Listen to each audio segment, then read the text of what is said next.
Good morning, guys. Am I audible to you?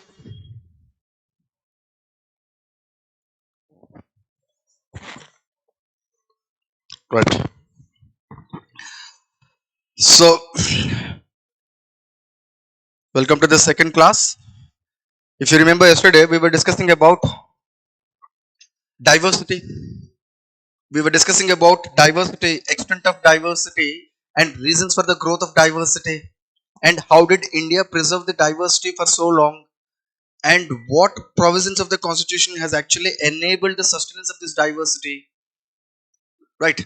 How national movement also had created this idea of nationalism, which accommodated this diversity in India, followed by the significance of diversity to the society of India as a whole, how it has become a civilizational strength, and what are the possible challenges that may emanate out of the diversity, and how mere existence of diversity may not invariably leads to the potential challenges. Rather, it is the mismanagement of the diversity that may lead to these kind of issues: communalism, insurgency, sons of soil tendencies, regionalism, political fragmentation, which may eventually lead to the destability of the nation and also integration of the nation, and also it threatens the sovereignty of the nation. Okay, so these were the issues we discussed yesterday, and have given certain questions as well, and we have discussed answers for such certain questions as well. Today we are going to discuss about a specific diversity, specific aspect of the diversity, which is religious pluralism. Okay, so let's start with this. So you can open the cameras if possible. Please do open the cameras. Please be interactive, and also use your mic if you have any doubt, and keep giving your answers in the comment section. I'm going to read it. Okay, fine. India is home to multiple religions. Okay, so if you talk about the religious diversity, you can talk about the two types of religious diversity. One is inter-religious diversity, and other is intra-religious diversity. Inter-religious diversity, which means how many types of religions are there in India? There are certain religions like Hinduism, Buddhism, Sikhism, Jainism, which were born in Indian itself, which were born in Indian society.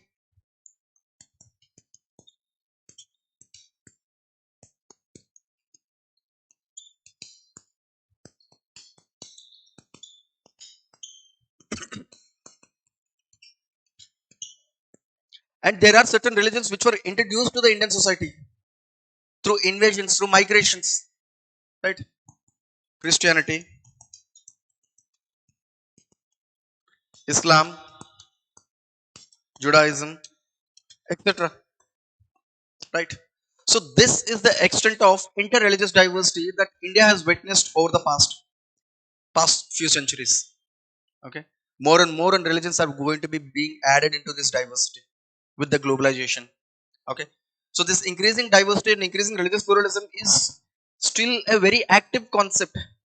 Okay, I'll explain you how more and more inter-religious diversity being done in Indian society. See, generally whenever we talk about religious diversity, we only concentrate on these kind of major religions, but we often ignore the tribal religions. Okay, tribal religious practices,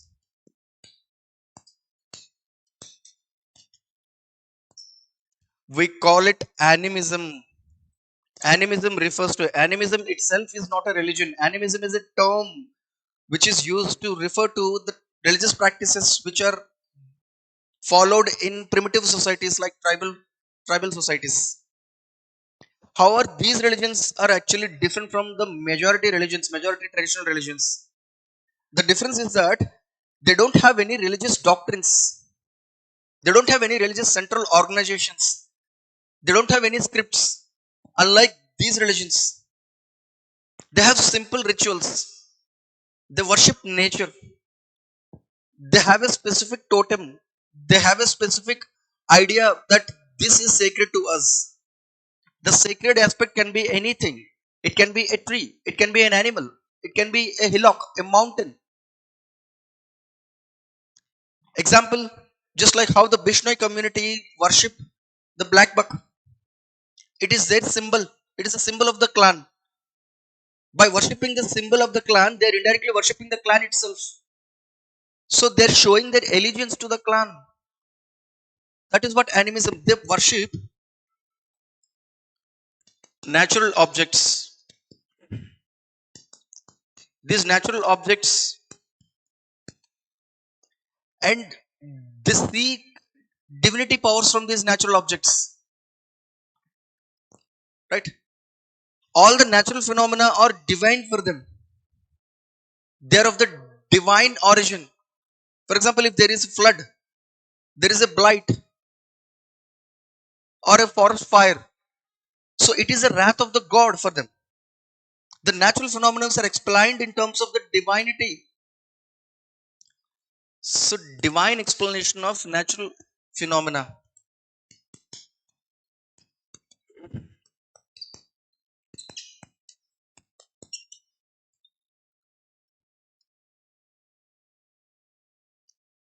Right? In fact, there are certain tribal groups or tribal societies, they worship spirits. They worship spirits. They don't have any gods. They worship spirits so that the spirit do not harm them. They try to pacify the spirit. Right? Simple rituals, animal sacrifices. Animal sacrifice was there. And no script, very important. There are no scripts, doctrines, no philosophies.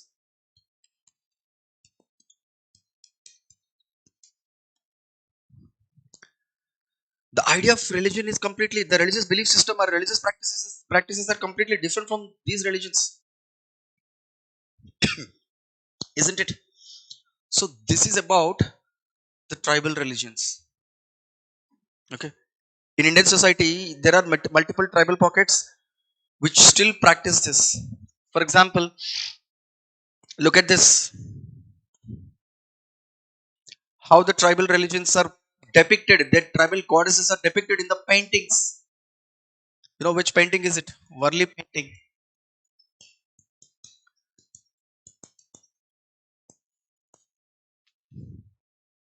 right? How Hornbill festival is conducted by the Naga community, Naga tribes. The hornbill, the bird is very sacred to them, right? Nowadays, to preserve the culture of these tribes, the government has been promoting these tribal festivals. Ministry of Tourism, Ministry of Culture and Tourism has been providing financial support to these festivals.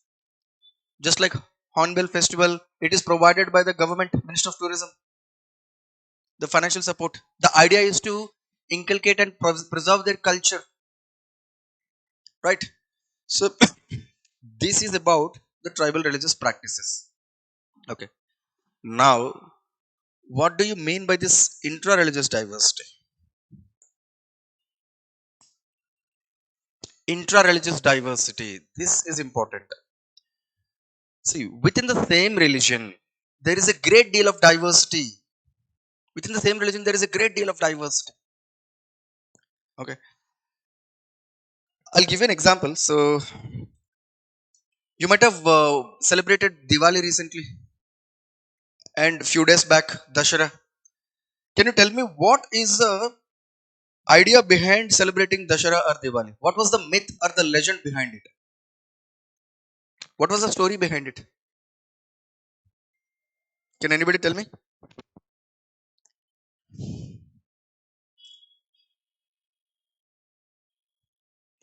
Come on, use your camera. Good over evil. But I'm talking about the religious story behind it. Yes, the philosophy is good over evil. Good wins over evil. That is true. Is there any specific story behind it? You can use your camera. You can use your mic.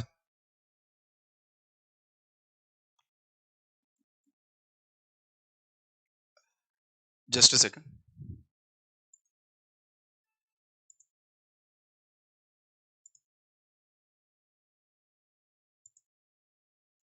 Yes, you can use it. You can unmute yourself.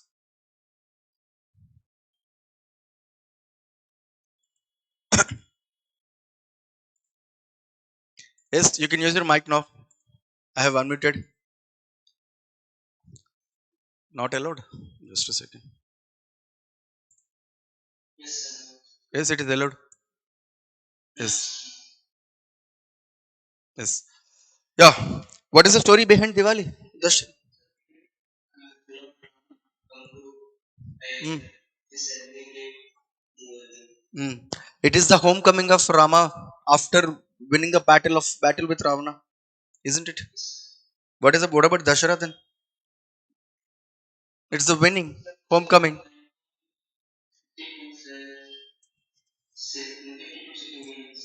Okay. Surprisingly, the story is slight different in the southern part and eastern part of India. Dashara is celebrated for something else. It is celebrated for sake of Mother Goddess. It has nothing to do with Ramayana. Even Diwali, it is celebrated as Naraka Chaturdasi. It is like killing of demon Naraka, right? Narakasura, right? So the stories are different. The same religion, same festival. The stories are different as per different religions, depending upon the geographical region. So what I'm trying to say is that there is a great deal of geographical diversity within the religion. It's not just with respect to the stories or the myths or the legend, but also in terms of the ritual patterns and also the ritual patterns. See, during the Navratri of Dashara, consumption of meat is not allowed. There is a strict dietary restrictions are there during the Dashara Navratri. But in the eastern part of India and the southern part of India, there is animal sacrifice on the day of the Dashara. Meat is consumed as a part of the ritual. There are no dietary restrictions, isn't it? It is a part of the culture. It is a ritual. Understand? So, how do you explain this? This is what I'm talking about inter-religious diversity.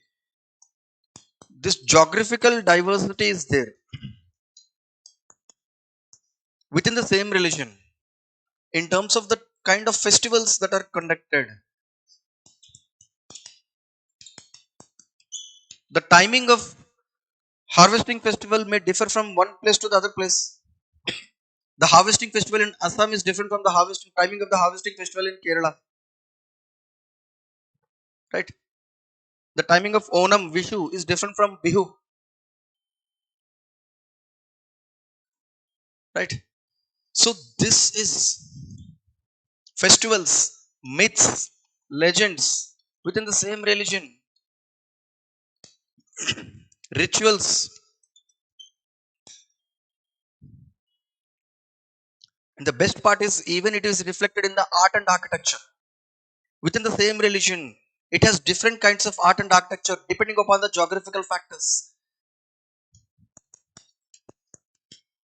Art and architecture. Can you give me any examples? Can you give me any examples?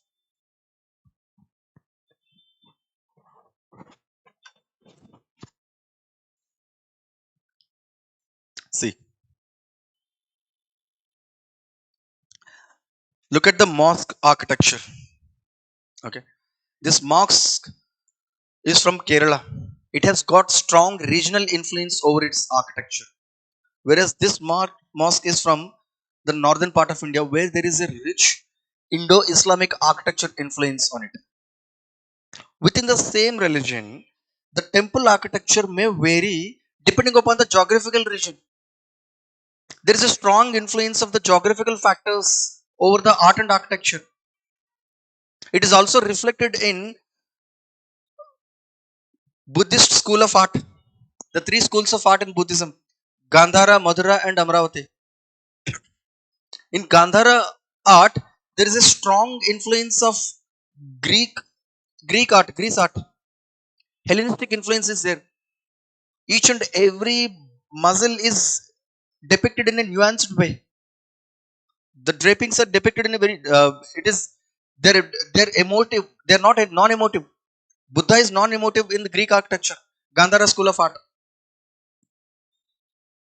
and it is made up of gray stone that is locally gray bluish stone that is locally available. Compared to Madras school of art, It uses red sandstone which is locally available, and it is more emotive, isn't it? It is more emotive, draped, isn't it? And coming to the Amravati School of Art, it uses the locally available stone in the Krishna Godavari river basin, and the depiction is completely different. They talk about Jataka and Pitaka stories rather than depicting the Buddha statue as such. So where is this coming from? Geographical influence, regional influence. So the regional diversity is there. We can use the word regional rather than geographical.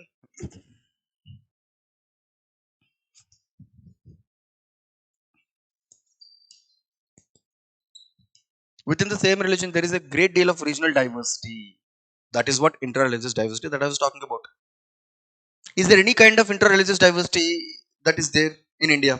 That means within the religion, there is a great deal of diversity. Apart from this, is there anything?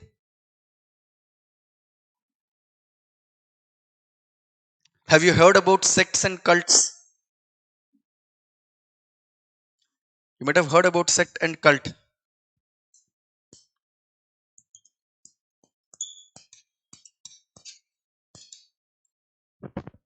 What are they? Can anybody give me what is a sect? Vaishnavites, Shaivites is true. Anything else? What is a sect? How is it different from a religion? Tell me what is a sect?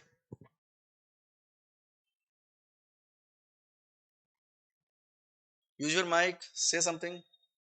There are no right and wrong answers in society class. I encourage you to. There are no right and wrong answers in society class. I encourage you to participate in it. Okay. Mahayana, Hinayana, Protestantism, Protestant, Catholic. Okay. See, a sect is an offshoot of an existing religion which has been branched off from a religion over the due to the differences over the interpretations of the original doctrines. That means a few people, a group of people who interpret the religion in a different way, they move slightly away from the religion. Like it is an offshoot, a branch which has been developed out of a religion. It is still within the same framework of the religion. It is not going away from the religion, but the interpretation is different. Their ideology is different. Rituals are different. Ritual patterns are different. Right? So that is a sect. But what is a cult? Cult is completely separated from a religion. Unlike sect, in a cult, it is loosely based. A sect is a properly institutionalized. A cult is loosely based, not properly organized, institutionalized. Small number of A cult is smaller than a sect. A cult is smaller than a sect, and it is confined to a local space. Right? So that is a difference. Cult. If I say Osho Rajneesh, he had his own movement, Osho movement. That is a cult. A group of people who came together. They're not properly, stick to what do you call them? They're not properly associated with a particular religion. Unlike a sect, which is still within the broad framework of the religion. It's just that they have a different interpretation, right? Brahma Kumaris is a cult. Yes, you can say that. Okay, okay. So this is it. For example, what was it? Dera Sacha Sauda, Ram Rahim Singh. What was it? It was a cult. It is not associated with any particular religion. Okay, they turn around some charismatic leaders also sometimes. Right. So emergence of sect and cults in each and every religion. In India, we have multiple sects. The sectorial growth in religion started with Bhakti movement in India. What was the earliest Bhakti sect that emerged in India? Can you give me an example?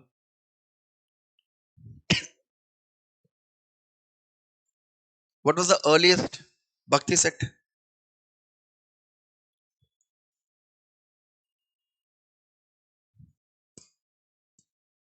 Nayanars, Alvars. Nayanars are Vaishnavites, Alvars are Shaivites.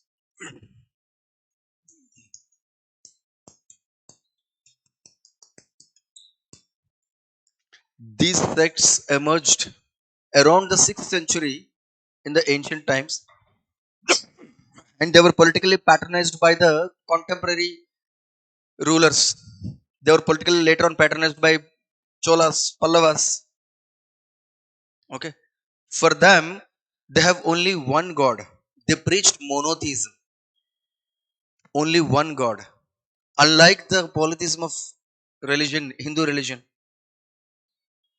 And the best part is that they have got mass appeal because they started preaching their sermons in the local language, Tamil.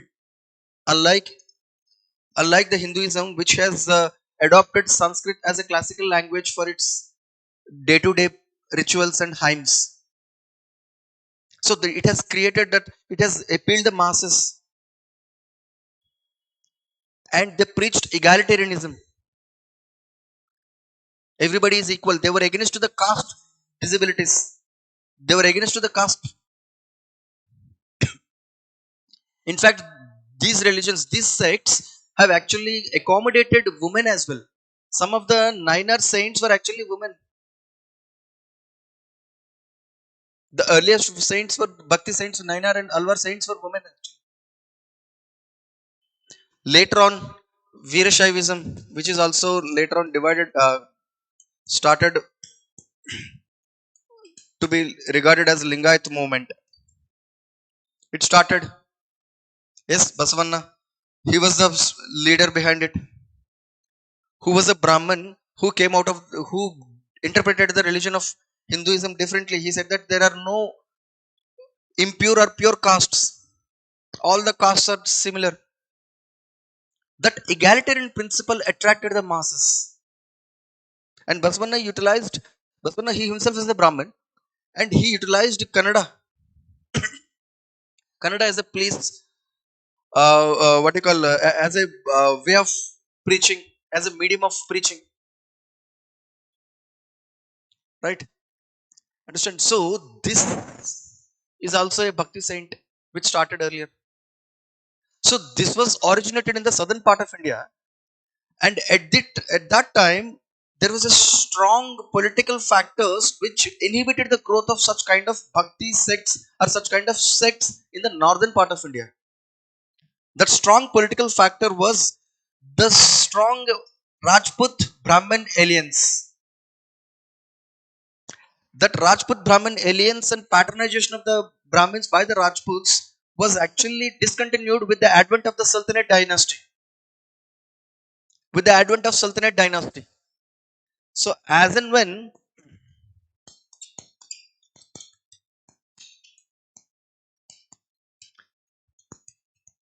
see, why am I discussing? We are going to discuss about the reasons for the growth of sects and cults. That is why I am giving you this historical overview of this. Okay, this Rajput and Brahmin alliance was discontinued with the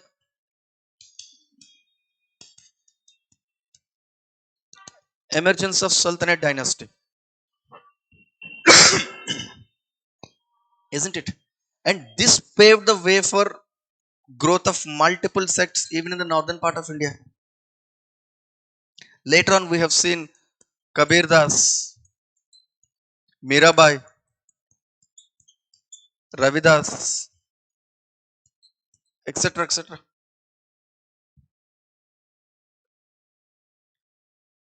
And also we have seen emergence of Sufi movement. Khwaja Moinuddin Chishti, one of the principal person in the Chishti order, principal saint in the Chishti order. Nijamuddin Aulia, Amir Khusro. So they were Sufi saints who also started their Sufi movements, right? So this is the time in the medieval India. There was, the conditions were so ripen for the product, for the growth of these sects and cults in Indian society, in the entire subcontinent. It was there in each and every religion. Every religion experienced it. Right? So, what are the common characteristic features of these sects and cults? Actually, Bhakti sect and Bhakti and Sufi movements. That is important. It's pretty interesting. All of them are more or less egalitarian. They de-emphasize the rituals. That means they said that we don't need any intermediary. There is a strong devotion. There should be a strong devotion between the God and the devotee. There is no need of intermediaries. They were against this Brahmanical domination in the form of intermediaries. So they propagated strong devotion, strong love towards the God. No rituals, no intermediaries, and also egalitarianism. That means there are no caste-based disabilities. There are no gender-based disabilities. Everybody is accepted. The membership is open to everybody. And they used local languages for the propagation of their religion. Local languages for the propagation of religion, unlike the majority religions which are associated with some sort of classical languages. Right? So the vernacular languages, yes. And the best part is that both Bhakti and Sufi movement had a great acculturation, cultural exchange. They were tolerant to each other's ideas. The concept of nirguna in most of the Bhakti sects was actually taken from Sufi movement. Shapeless God. Most of the Bhakti sects propagated monotheism. Right? They tend to be monotheistic. All these are the characteristic features of these movements. This has enriched intra-religious diversity in India. In Hinduism, we have got multiple sects: Vaishnavism, Shaivism, Smardism, Shaktism. In fact, even Jainism, Buddhism started as sects and they went on to become standard religions. Sikhism. Sikhism also started as a separate sect, Guru Nanak, but later on it became a religion. Right? Even in Buddhism, you have multiple sects. Further, the Buddhism had witnessed sectorial division: Mahayanism, Hinayanism, Vajrayanism. Right? In the Jainism, we have sectorial division: Shvetambaras, Digambaras. Right? So this is how certain conditions have been ripened in the during medieval times, which ended up enriching the religious diversity in Indian society. But the interesting thing is that it was not just a historical event; it is still continuing. Even today, we tend to see lot of growth of multiple sects and multiple cults day in day out. Right? So let's find out what are the reasons for the emergence of various sects and cults in India. This is important because there was a question asked in the previous year from GS paper 1. How sects and cults are related to caste, religion and region. Okay. So if you want to understand the religious diversity, you cannot just confine yourself to the major religions, but also you need to understand the dynamics of the sects and cults. You need to have a brief overview. You need to know what is a sect and what is a cult. That's it. And also their reasons for the emergence of sect and cults in India. First and foremost, what are the reasons? Marginalization.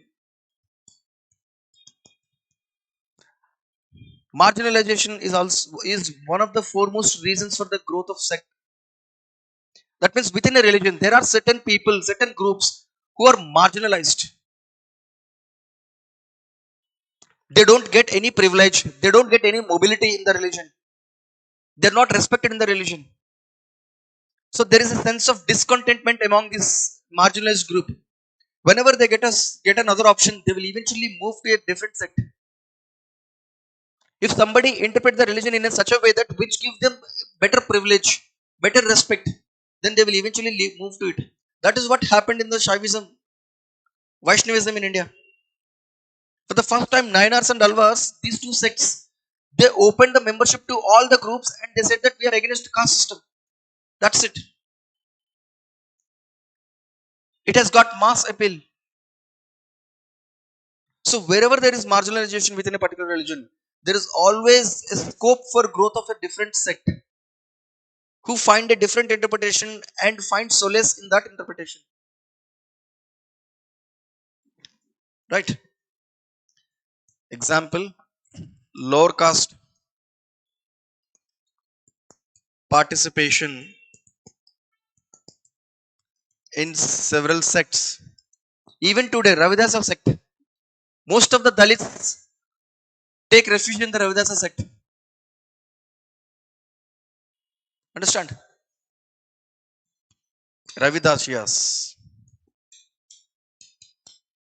Right? So this is one reason. And what do you think are the other reasons for emergence of sect and cult? Can you come up with anything? I've discussed about Bhakti and Sufi movement. Did you find anything which is peculiar there?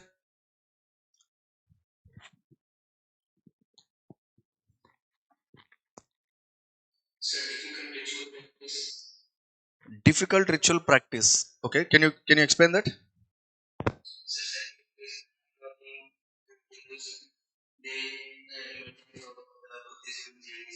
Mm-hmm. It came from marginalization and it came from certain socio-economic changes in the society. What happened at that time? With the advent of iron and also with the growth of agriculture, there emerged surplus. There emerged trading class. Okay, trading communities emerged. With the emergence of the trading communities, their economic mobility was witnessed, but there is no concomitant rise in their social mobility because caste system is rigid. Caste system was rigid. Their social status could not be improved. Then there emerged Jainism, Buddhism. People immediately moved to it. That is why even today Jainism was contributed and patronized by the trading communities. So socio-economic changes, that's what I'm trying to say. Socio-economic changes do enable people to move to certain sects when they experience economic mobility, but if they don't experience concomitant rise in their social mobility, social status within the specific religion, then they start patronizing new sects, right? Shramana sects, right? Okay. And we always think that only the marginalized sections will look for a separate sect. No, even the upper class or upper strata of a society, they also look for a separate sect out of relative deprivation. Relative deprivation, what is relative deprivation? A sense of being deprived in the life. See, there are two factors. There is an objective deprivation, there is a subjective deprivation. Objective deprivation is objectively you are degraded in your lifestyle because of your socio-economic conditions. But even if you're objectively your material conditions are very good, you're rich, you're powerful, but still you feel that you're being deprived because of the spiritual deprivation. If you're not satisfied with the existing religion, it is not giving you answers to the questions. It is not giving a sense of purpose to you. You feel a sense of spiritual deprivation. Materially, you're very good. You have got good status. You belong to the upper strata. But if you're not getting answers for your spiritual questions, you look for a separate interpretation and separate sect which can give you the spiritual satisfaction. So this is relative deprivation.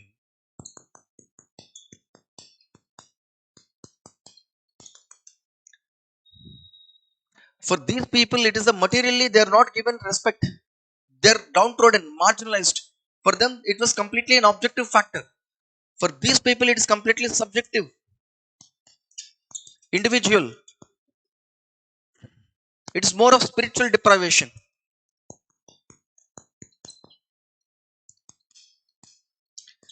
That is why even today, most of the middle class, for example, take the case of Hare Krishna movement.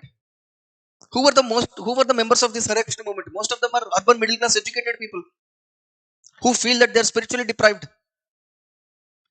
Tomorrow there might be a separate cult which can give you that sense of comfort in the fast pacing society. You understand? So that is, it resulted in Osho cult, new Babas cults, right? See, if you remember the Kachidam ashram, do you know this? Often people talk about this ashram. Hmm? The Babas are pretty famous there. The religious spiritual leaders are pretty famous there. Who visited it? Steve Jobs, Mark Zuckerberg. They visited this ashram. They're not missing out on anything in their life materially. They were successful people. But the spiritual deprivation, which makes them seek for some salvation, some kind of sense of comfort, right? In the same thing, the Beatles singers, they were part of the Hare Krishna movement, right? So that is another reason, right? You can mention Hare Krishna movement or cults, new cults.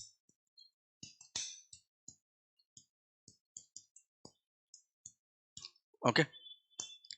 Next, what was the reason for growth of sects and cults in the southern part of India, and why it could not be? It had to wait for 2 more centuries to be proliferated in the northern part of India. What was the reason?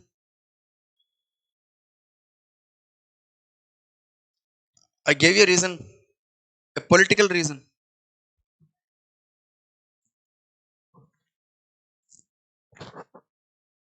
Liberty. Okay, liberty comes from what? Coastal trade, no. Political patronization. Political patronization determines the sustenance of your sect. Ajivika sect was started. Ajivika sect was what do you call it? It was patronized by Bimbisara. Yes,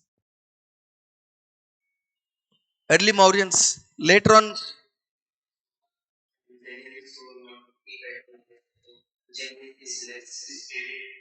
true. Right. So the growth of a particular movement, growth of a particular sect, it depends upon the patronization. Even Niners and Alvars were patronized by Pallavas, Cholas at that time. In fact, it is a lack of the political patronization to the Brahmanism that has resulted in growth of other sects like Bhakti sects and Sufi sects, right?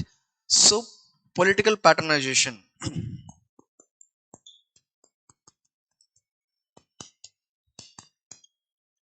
and this holds true even today. If your cult or a sect has got good demography, it is definitely patronized by the political parties. Even today, we all know certain cults are directly or indirectly have close association with certain political parties. They use them during the time of the elections for funding, for mobilization of the people, for vote bank. We often see political leaders visiting the Babas. There is a close association nexus. So that political patronization is still holds true, right? And globalization.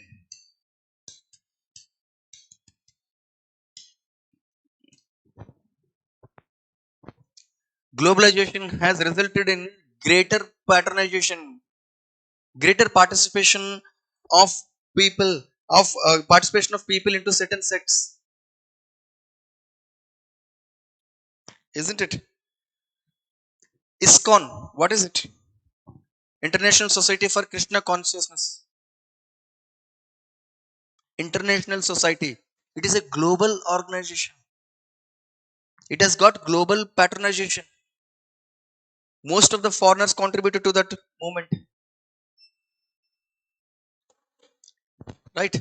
So there are two ways in which globalization aids in the growth of sects or cults in India. One, by bringing global patronization. That means you're exposing your cult and sect to the different countries. Anyways, these white people are pretty much they're very spiritually deprived. They're crazy about Indian philosophy, so they become members of any cult or any sect. So it is like a business organization, so you can expand your branches to each and every country, right? And the second thing is, one outcome of globalization is secularism, and religions have people have been exposed to the new religious ideas. So there is a great deal of cultural exchange, and there emerged fundamentalism as a counterforce to the globalization. So what is fundamentalism? Fundamentalism is an ideology held by certain people of a particular religion, where they believe that their religion is under some threat. It is their responsibility to protect the religion and go back to the original interpretations of the original doctrines. They do not entertain any liberal interpretation of that particular religion. Right? Amrut, please mute yourself. Okay. So it is the original. They want to go back to the original doctrines, because the fast changing society is leading to the dilution of this religion. They are exposed to the new religions, new ideas, and the religion has become more and more liberal, and they believe that this is going to ruin the religion and this is going to erode the religion, make the religion disappear. They believe that there is a threat to the religion due to the globalization. So there emerges fundamentalism. So this also leads to the develop of new emergence of fundamental cults, fundamental sects or cults. Example, Wahhabism emerged as a counterforce to preserve the Islam when the society is fast changing with the onslaught of the Western imperialism in the on the Oriental societies. They believe that we have to protect our religion. The religion may be diluted. Let's go back to the original doctrines,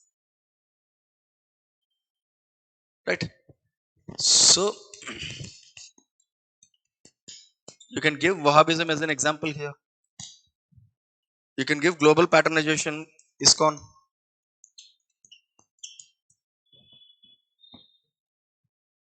So these are some of the reasons. These are some of the reasons. If the religion doesn't have a certain central organization, there is a more scope for growth of sects and cults. For example, unlike in the monotheistic religion, in the polytheistic religion, we don't have a single central organization.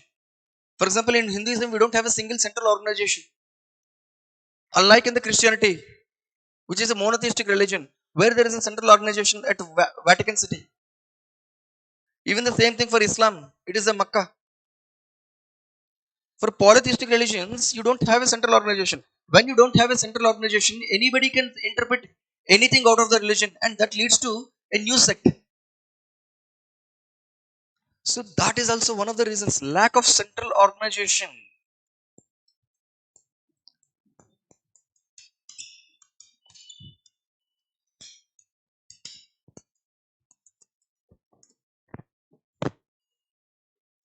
Lack of central organization makes the makes the climate very conducive for the liberal interpretation. People may interpret the religion. Anybody can interpret it anyway. That leads to growth of multiple sects. It's not to say that there are no sects in the monotheistic religion. There are, but the scope and the degree of liberty is much higher in the polytheistic religion, which doesn't have a central organizations. Understand? So these are the emergence of various sects and cults in India. What are we discussing again? Religious pluralism, religious diversity, interreligious diversity, intra-religious diversity. That means we have huge number of what you call religions in India, and apart from that, just hold on. Okay. So Hindu says Ayodhya Varanasi was there is no central organization. Ayodhya Varanasi, they have religiously important sacred places, but India we don't have a central organization, just like how Vatican City is there for Christianity, right? Okay. So coming back to religious pluralism, intra-religious diversity. Within that religion, there is a great deal of regional diversity in terms of the rituals, in terms of the festivals, the myths and legends behind them, and the traditions. And also in the philosophically, there is a great deal of diversity within the geographical, within the same religion. And also within the same religion, there is a sectoral division. There emerges sects and cults, right? Isn't it? So, what was the history of sect and cults in India? Bhakti and Sufi movement, and it is still going on. What are the basic features of these Bhakti Sufi movements? And based on this, we found out certain reasons, right? Everything about religion, you can answer any question about religion. Okay. Now look at the question. Before that, as the last topic under religious diversity. Now tell me, we have discussed about everything. Now I want to gather points from you based on your understanding of the topic. If I ask you to tell me the reasons for the religious diversity in India, what are you going to explain?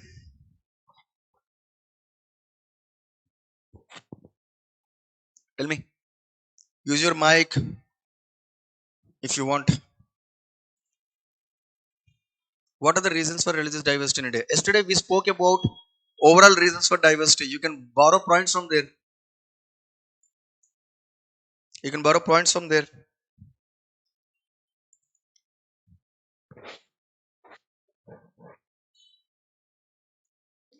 Come on, think about the religious diversity. What did we say? Inter-religious diversity. There are certain religions which are born in India, but there were certain religions which were introduced to Indian society through invasions and migration. So obviously, the same point. Invasion, migration. So when people came to the Indian subcontinent, it not only changed the demographic profile, but also changed the cultural aspects also. They brought their religions, cultures to the Indian society. Right? Good. And what is it? Geographical factors? Yes. Geographical factors. Geographical factors have a strong influence on how the religion operates. For example, if you take up the different sects of Buddhism.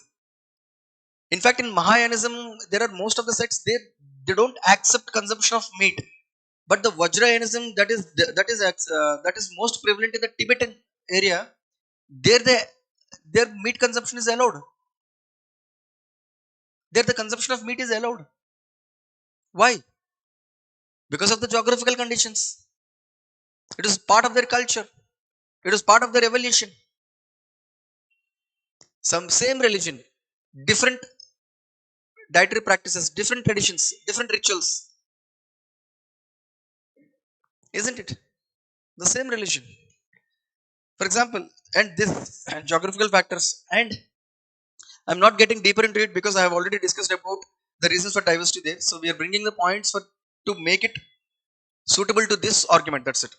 Tolerance in the society, very good. Before that, political patronization.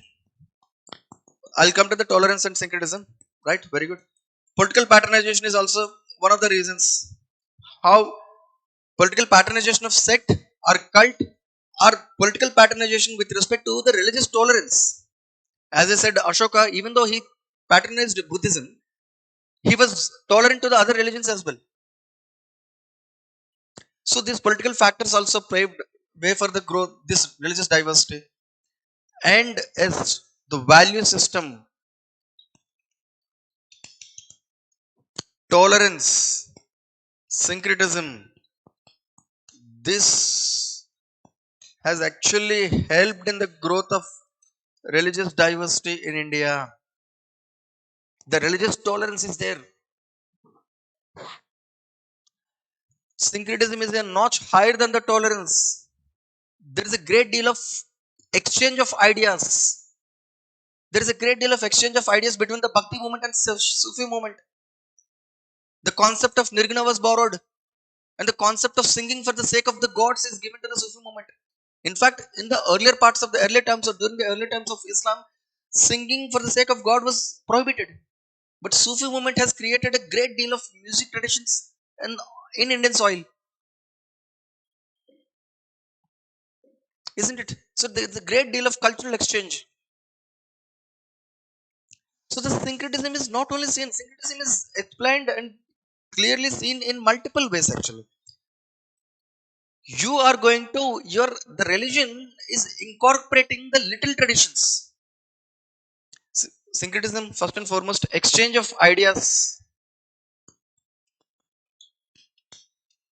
exchange of ideas, especially it happened during the Bhakti Sufi movement period. This ideological exchange has created more and more number of cults in India, more number of cults in India, slightly on the border of Hinduism and Muslim Islam, right?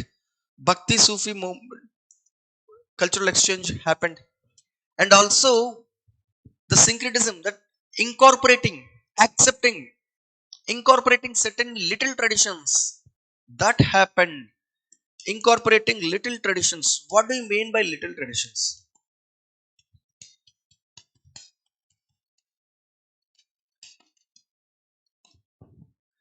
See, each and every region, each and every small pocket has their own local deities.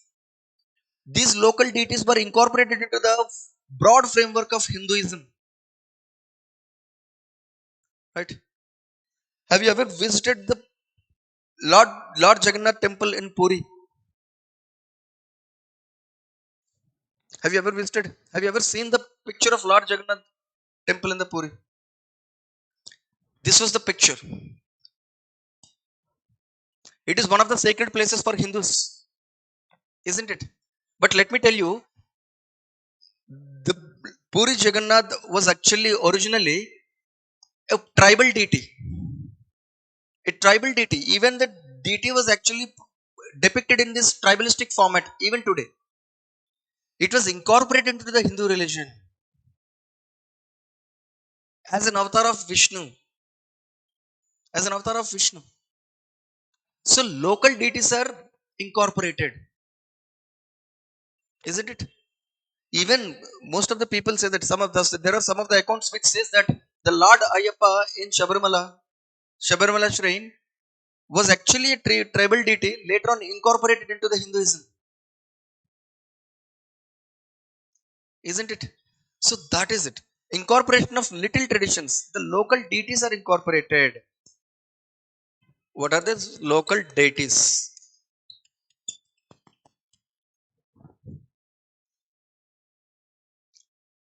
Isn't it? And also local rituals. Local rituals. For example, there are certain parts of India where there is a strong, there is a strong culture of worshipping local deities, village goddesses. Each and every village has a specific goddess, family deities, village goddesses, which are not seen in the majority great tradition of Hinduism. You don't find them in Ramayana, Mahabharata, you don't find in any Puranas, but you have a separate village goddess in your village with a different unique name,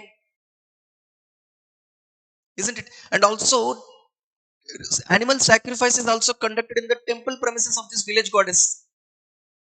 Most of these are actually tribal practices. Animal sacrifice, local deities, village goddesses. These were tribal practices, which was accommodated in the broad framework of Hinduism, isn't it? Which was accommodated in the broad framework of Hinduism, right? So that is local rituals and traditions. They were also incorporated. That has resulted in geographical diversity of the same religion. The same religion may be celebrated differently. For example, let's take the case of Chhat Puja. Yesterday, the day before, we have celebrated Chhat Puja. It was confined to one religion, one region, but it was incorporated into the broad framework of Hinduism. The same thing goes for Onam festival, celebrated by Malayalis, but it is incorporated into the broad framework of the Hinduism, isn't it? Each and every local religious group, local cultural group have their own festivals. The same thing goes with the harvesting festivals. Harvesting festivals are different. Each and every agroclimatic condition has a specific timing of the harvesting festival, but it was incorporated, right? So these, this is how you this is the these are the reasons and why there is great deal of religious diversity in India, right? Yes, Makar Sankranti, all these are harvesting festivals. Okay. Okay. Now look at this question which was asked in 2022. I'll provide you the sample answer along with the notes. I want you to try answering this question. Analyze the salience of sect in Indian society vis-a-vis caste, region, and religion.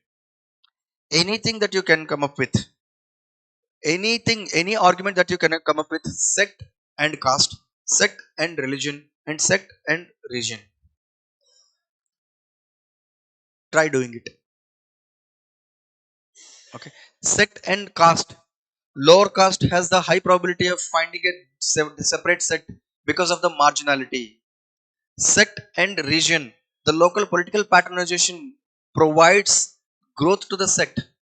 Sect and religion. Who cannot feel who do not get the spiritual satisfaction, spiritual deprivation within the existing religious doctrines. They seek support from other sects. In fact, sometimes a sect will give longevity to the religion. A sect will give longevity to the religion. Otherwise, the religion would have been disappeared long ago. See, with the changing socio-economic conditions of the society, there are certain things that people have to adapt themselves to. If the religion is acting as a inhibiting factor for this adoption, then they will start liberally interpreting the religion to make it suitable for the adaptation. That leads to growth of a sect, and that will give longevity to the religion. For example, let's take the case of Jainism. Extreme adherence to the Jainism will not enable most of the people to take up a lot of occupations now, including the trading occupation, isn't it? There is no incentive for the profit making. You can't take up certain activities. Extreme adherence to the non-violence. You can't even take up agriculture. Forget about anything. Forget about any other activity. You can't even take up agriculture activity if you belong to a particular religion. In that case, if you extremely adhere to these principles, then what happened? The necessity, the necessity of adaptation to the changing socio-economic conditions of the society, it has compelled the people to liberally interpret the religion and start a sect, and people move to that sect, and that sect is still relevant, and the others extreme adherent, extreme sects, they perished. So sometimes sect give longevity to the religion. Understand? Okay. Think of it. I'm going to give you a sample answer. Nothing to worry, but think about it, brainstorm it, try to write an answer. Okay. So that is about religious pluralism. Understand? Any doubts still here? I'm going to start secularism. Any doubts still here?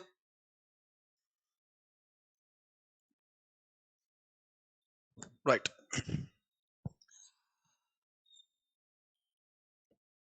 Obviously, the natural progression is towards secularism. A religiously pluralistic society like India would have to follow secularism. Okay. Okay. Now the question is, first and foremost, let's start with this concept of secularism or secularization. What do you mean by secularism? What does the word secular mean? Forget about secularism as an ideology, secularization as a phenomena. Tell me, what is the meaning of the word secular? What do you mean by the word secular? Literal meaning.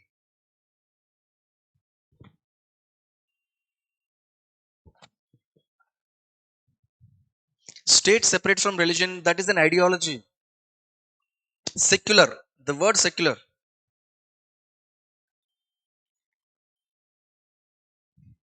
We often use the word secular growth. We have seen secular growth in the economy. We see these are the secular aspects. Secular is mundane. Secular is anything that is not related to the belief system. Secular is anything that is not related to the religion aspect. It is not supernatural. It is not belief. It is not religious aspect. Anything that is not religion is secular. That secular, this secularism is an ideology. Secularization is a phenomenon. Okay. What is secularization? Secularization means the receding influence of the religion over other spheres of life. Receding influence of the religion over other spheres of life. That is secularization. See, if you remember, when we were talking about the salient features of Indian society, I said religiosity is a salient feature of Indian society. That means Indian society is known for its high religiosity. But over the period, even Indian society has experienced this receding influence of the religion. Earlier, religion used to determine each and everything, your dietary pattern, your rituals, your marriage, family, kinship, occupational pattern, political aspects as well. So, religion was everywhere, not just in Indian society, in any traditional society, even that had happened in the European society as well. Religion was everywhere. Religion used to determine your job, religion used to determine your diet, religion used to determine your abortion, family, marriage, occupational pattern. Religion is to determine the political authority, the kind of political authority. Religion was everywhere.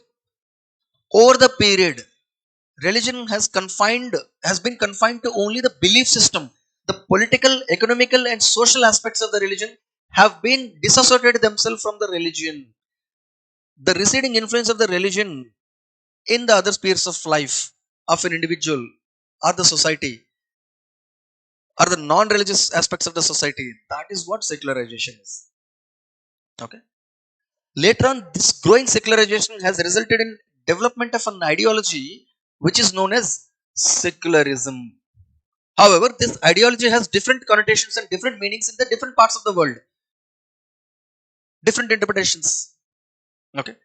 So, first of all, let's talk about the idea of secularism that emerged in the Western societies, and we'll discuss about its origin, its nature, its aspects, and then let's compare this with the idea of secularism that is prevalent in Indian society. Right? Okay. First and foremost, let's start with origin. How did it emerge in the first place?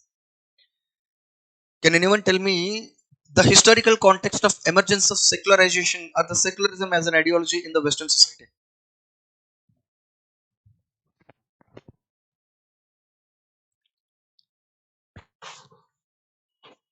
Anything? I'm sure you might have studied history. World history is completed. Is it still going on? Italy, religion dominates people. Okay.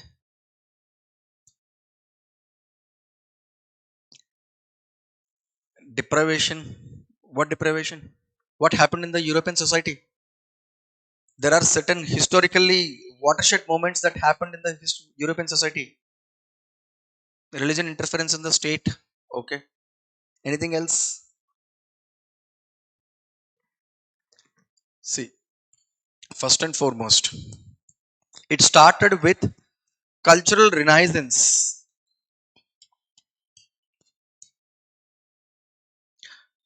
Cultural renaissance. That means there is a change, reform in all the aspects of the society. There has started reformation in all the aspects of the society. Change in the art and architecture, change in the politics, change in the economy, change in the religion, change in the way society is used to function. That's what cultural renaissance is. The ideological base is increasing rationalization. People started questioning the existing norms. Till then, church used to be constructed in a separate way, then in a fixed way. Then people started questioning it. Why should we construct this way? Why can't we start something else? It started. They started questioning. They started questioning it. They started providing creativity, and a new architecture emerged. The present day Gothic architecture, it started with this cultural renaissance. There has been change in the architecture. There has been change in the art. There has been change in the literature. They started questioning, why should the literature be written in certain way? Let's try something else. Why should the economy function in certain way? Let's try something else. Let's try it for the better. Why the society? Why the political aspects should be something like this? Why should always be monarchy? Let's try something else. Republic. Monarchy has given way to the republic society, republican societies. The ideological base started from this cultural renaissance. People started questioning it, questioning everything in the society. That is what cultural renaissance. It's not just confined to only art and architecture, political aspects, economic aspects. People started questioning the feudal nature of the economy. Then capitalism emerged. People started questioning the religion. Why should there be dominance of the clergy? Why should the Bible should be written or studied in this way? There can be a separate interpretations of the Bible. Why there are 10 commandments? What did they say? Book say? I have a different opinion. Martin Luther King questioned the nobility, clergy.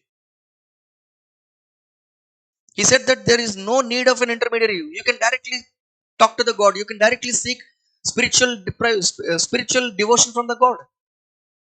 That was revolutionary. So the spirit of inquiry, this resulted in spirit of inquiry and rationality, isn't it? That was the origin. That's where the seed started germinating. Of course, it wasn't the only thing. Critical thinking, right? Very good. Critical thinking, spirit of inquiry, rationality. Later on, there are other historically important aspects subsequently followed. The most important aspect is industrial revolution. Industrial revolution. Of course, the ideological base for the industrial revolution was cultural renaissance, because the critical thinking has enabled people to come up with new inventions in the industrial, new inventions, new technology of the production, steam engine, flywheel, cotton gin. These are the kind of these are the kind of inventions which were introduced. Printing machine, that has kickstarted this process of industrial revolution. Now the question is, first and foremost, how cultural renaissance resulted in the secularization in the society, because people started questioning the influence of the religion in the other matters. Why should there be like this? Why should the religion function like this? That is where the secularization in the society started, and that was further reinforced by the industrial revolution. Now the question is, how did industrial revolution further aided the growth of secularization in the society? First and foremost, how did it happen? The industrial revolution has changed a great deal of migration. People moved from the rural areas to the urban areas. The erstwhile feudal laborers became laborers in the capitalistic industries. Okay, as long as they were in the agriculture sector, they used to live in a close-knit communities. In the close-knit communities, they used to have regular church congregation. Regular church congregation. Church used to have a strong influence over the community. Church was not just a place of worship. Even if you want to take a community decision, all the adults of the family, all the adults of the community would gather at the church and they take a political decision. They take a economic decision.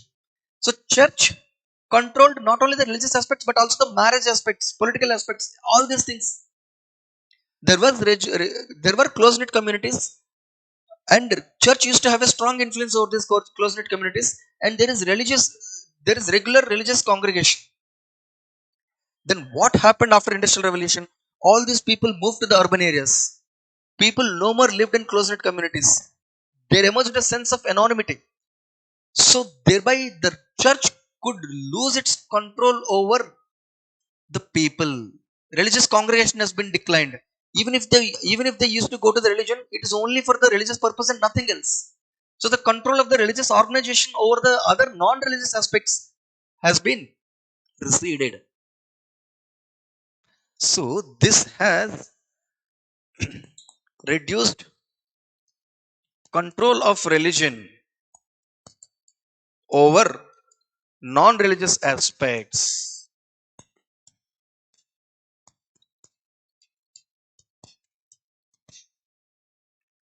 isn't it? Understood this? And the other reason is, as long as they were in the agriculture sector, which was a traditionally agriculture sector, they used to have high religious belief. They were more closer to the God. They were more closer to the religious beliefs. Unlike in the industrial laborers, see, agriculture laborers tend to be more religious compared to the industrial laborers. Can you tell me why? Do you know the reason?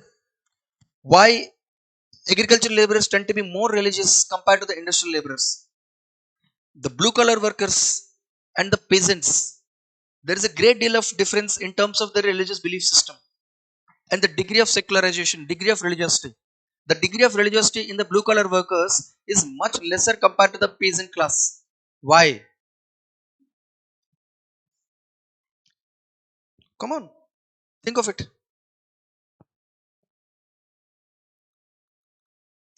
Okay. See, in the traditional agriculture setup, the traditional agriculture department is agriculture depend upon nature, right? Agriculture depend upon the nature. I'm talking about the traditional agriculture practice. Of course, nowadays with the mechanized agriculture, you can control a lot of other factors, natural factors. But in the traditional agriculture setup, the agriculture productivity or the production used to depend upon most of the factors which are not in the hands of the peasant. There can be a blight, there can be famine, there can be a flood, there can be hailstorm, anything. So there is sense of, there is lot of anxiety. There is a lot of anxiety. There are a lot of uncontrollable natural factors which used to determine the productivity and production. So there is obviously a sense of belief in the religion and also the God to overcome this anxiety. But unlike in the agriculture sector, in the industrial sector, in a factory, the output depends upon the level of inputs. These are the kind of raw materials I need, and this is the amount of raw material I need. This is the amount of energy I need, and this is the amount of manual labor I need to produce a specific amount of output. That's it. There are no uncontrollable natural factors that determines the level of output, unlike in the agriculture. So this obviously reduces the influence of the belief system in the production process. Understand? So that has actually kick-started with industrial revolution. So the impact of the religion over economy has been receded. Impact of religion over economy, production process. So reduced religiosity. So two things happened with industrial revolution. So control of the religious organizations has been reduced, and religiosity among the people also reduced. And they started dealing with they started dealing with the scientific, modern day scientific technologies, machines. So they started to believe that nature can be controlled by human, unlike leaving it to the wrath of the God. That shows that religion is just a belief system. Other aspects are pretty much controlled by humans. So these aspects, cultural renaissance, industrial revolution, that kickstarted this process of secularization in the society, receding influence of religion in the society. And the last nail in the coffin, French Revolution. French Revolution. It established the ideology of secularism. So, in the Western societies, secularization preceded the emergence of ideology of secularism. That means there was demand from the public because there was increasing critical thinking, and there were certain economic and social conditions which resulted in the decreasing influence of the religion over the non-religious issues, and also there was political revolutions to keep the religion away from the state, because at that time, before the French Revolution, the French society was divided into three categories, three estates: nobility, clergy, and also the nobility and clergy belong to the other first section. Second section belongs to the trade and communities, and rest of them are normal class. Three estates, and there was close nexus between nobility and clergy, and they used to control the society. That has resulted in famine, economic issues, human right violations, and people protested and said that no, keep the religion away from the society. The clergy should not have any say in the noble issues. The clergy, the uh, clerics, they don't have any say in the administration.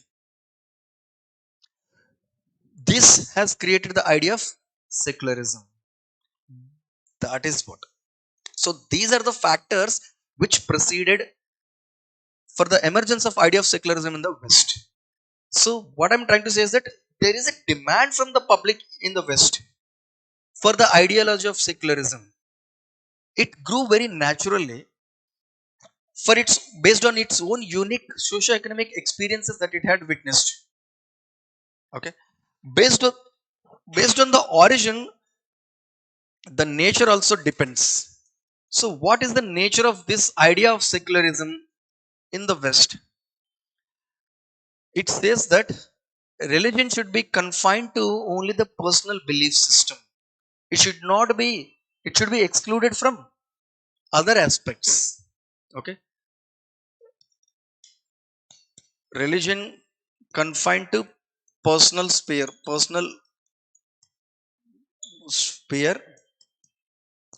and excluded from other spheres of life or other aspects. It is more of rational secularism. It is more of rational secularism. They believe that this should be because there was increasing rationalization among the public, and they demanded this kind of secularism there. Right? They believe that there should be separation of church and state. Separation of church and state. So this is the nature of secularism as an ideology that emerged in the West owing to the experiences it had witnessed in that time period. Okay. Now, then what is the role of religion then? You're saying that religion should be confined to the personal sphere. How secularism and religion coexist together? Let me tell you one thing. The idea of secularism is not promoting atheism. It is not antagonist to the religion. It is very much important to make that distinction. Secularism is not antagonist to the religion. It is only saying that religion should be a matter of private affair. It is not against the religion. You can be secular and religious at the same time, as long as you don't bring the religion to the rest of the aspects. That was the idea of secularism. So, its relation with religion, the ideology's relation with religion, is something very unique, interesting. This idea of secularism is not antagonistic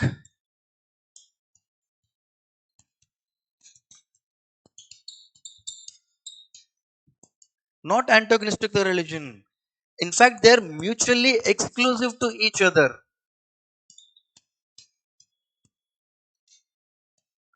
It is more of exclusionary. Wherever there is secular aspect, there should not be religious aspects. That's it. That is why in the Western societies, especially in the France, there is a ban on display of religious symbols in the public places. There is a ban on display of religious symbols in the public places, secular places. You don't find them in the churches. You don't find them in the hospitals, government offices, schools, colleges, universities, public parks, which are supposed to be completely secular. There should not be any kind of religious interference there because it is completely exclusionary, right? Then what is its relation with the state?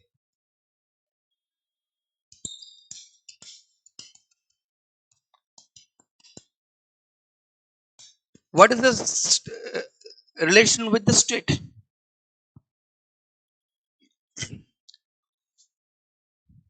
First and foremost, this idea of secularism is not antagonistic to religion.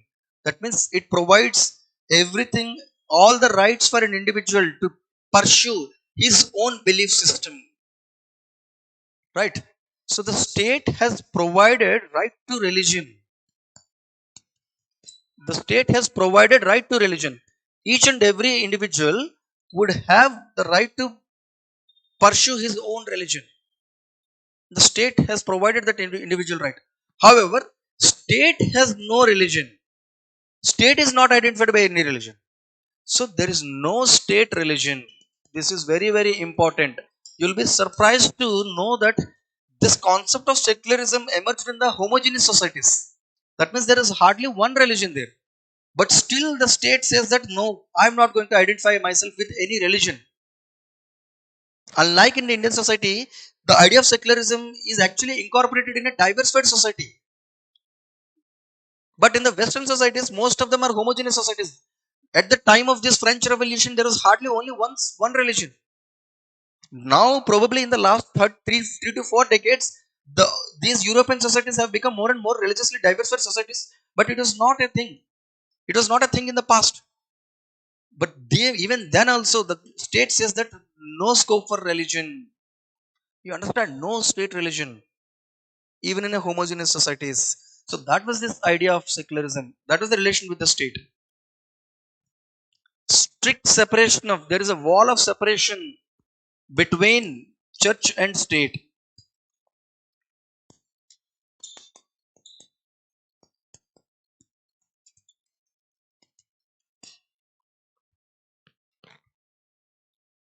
Clear with this? Understood its nature? Understood the scope of religion in that idea of secularism? Did you understand the relation with the state? What is the relation between the state and religion in that idea of secularism? Clear till here? Okay. Okay. Now, coming back to the idea of secularism in India. Very interesting. Idea of secularism in India.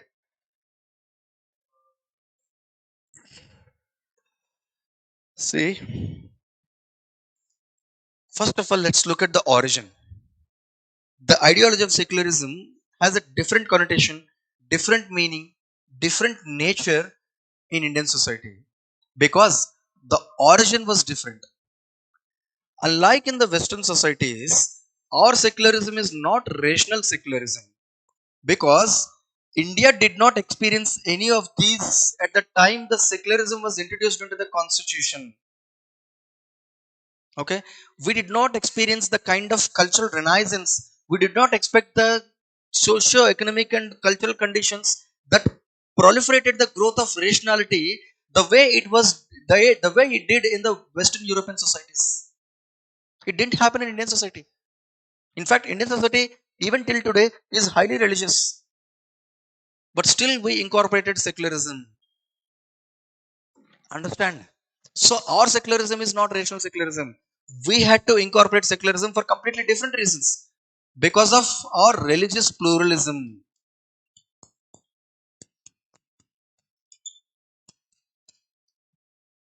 So In Indian society, this concept of secularism emerged from the religious pluralism. Our value system of tolerance and syncretism, it was a legacy thing. We continued the legacy that we have been.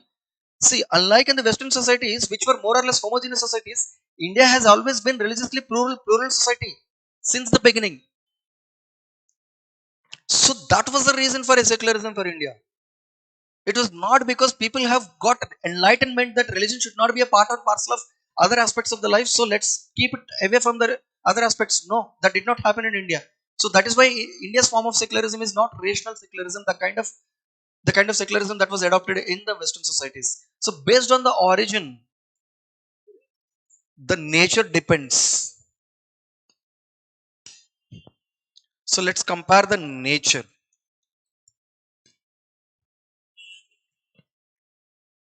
It's not that religion is confined to personal sphere and it is excluded from the other religion. That was not the main idea of secularism in India. It is about treating all the religions equally. Treating all the religions equally. Equal treatment of all the religions.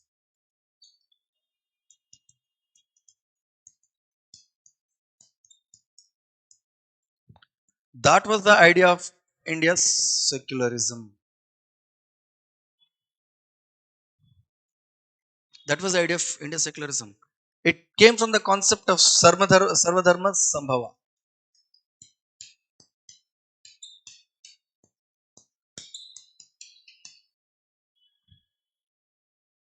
The state maintains equidistance from all the religions.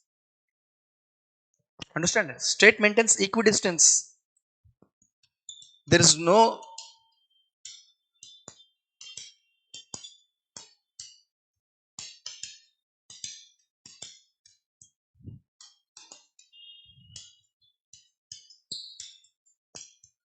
So this was the idea of secularism in Indian society.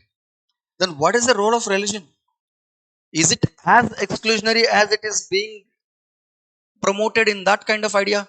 Definitely not. We don't have any kind of bans on public display of religion or religious symbols. No way.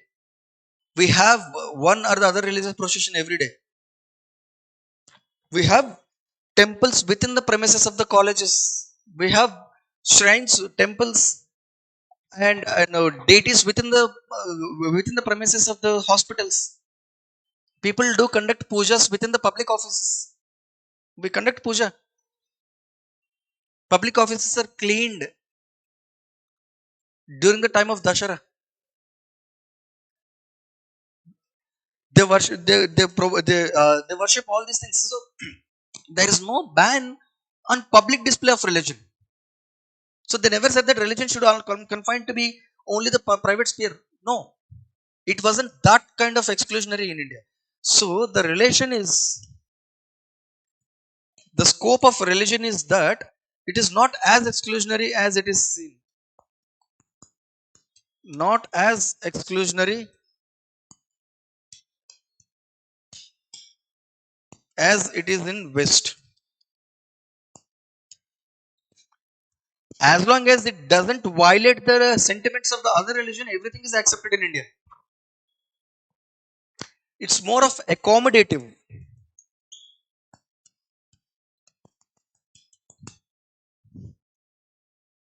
The nature is accommodative. The religion is accommodated in this idea of secularism. Then what is the relation with the state? State and religion. What is their relation? Pretty interesting. Pretty interesting. First and foremost, you're right. Just like how in that idea of secularism, right to religion is given, even here also there is a right to religion given to the people. Right to religion, obviously, no wonder. Right to religion is given because we, as such, religious society, people are highly religious, and there is no state religion. State is not identified by any religion. That is the difference between India and its peer group, Nepal, Bangladesh, or Pakistan. They have a, they are identified by a state religion. The state has a specific religion, right? Which is not the case in India, because state has to maintain equidistance from all the religions. But the most important aspect, there is no strict wall of separation between the state and religion the way it is seen in the Western societies. That is different. So, no strict wall of separation. That means state may interfere in religion both in negatively and also positively. That means both restricting and also promoting. So there is no strict wall of separation between the state and religion in India. So state intervenes in the religion. Now my question is, how and where the state intervenes in the religious aspects? Give me examples.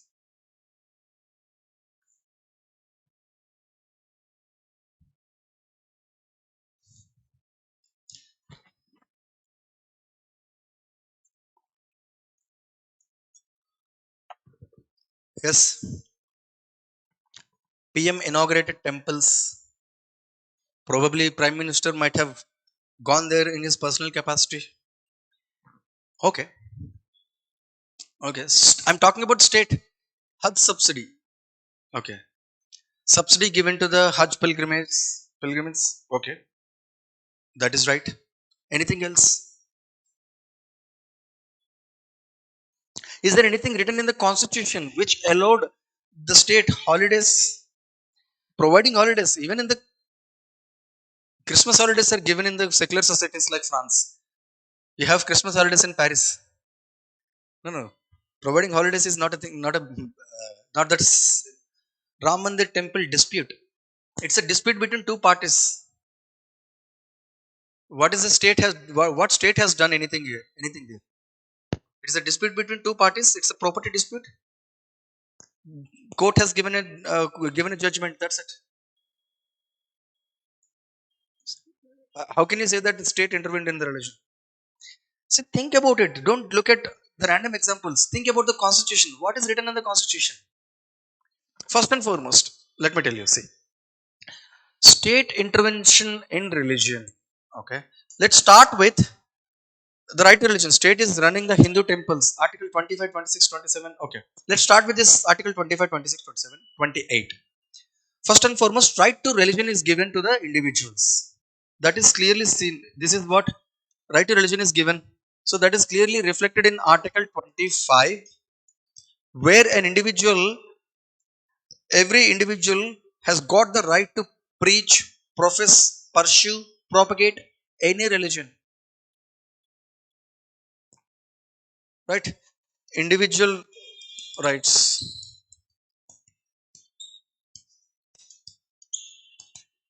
Article 26, rights given to the religious denominations. You're done with polity, right? Are you done with the fundamental rights topic? I hope you're done with polity. Say yes or no. Okay. Article 20, rights given to the religious denominations.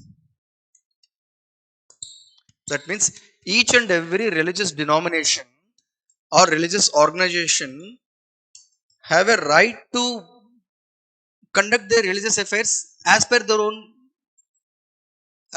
traditions. State is not supposed to interfere. So right to religious denominations. Okay. What is Article 27? No taxation for the purpose of religion. There should not be any taxation for the purpose of religion. Right.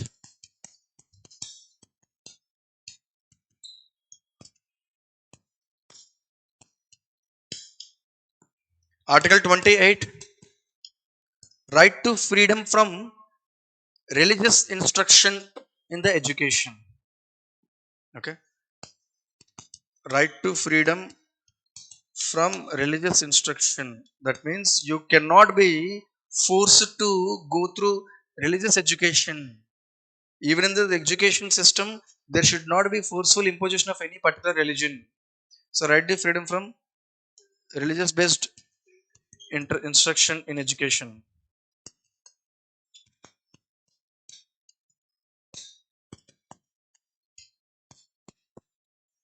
So these are the rights given to the individuals, and also there are certain group rights, there are certain individual rights where the concept of secularism is clearly reflected.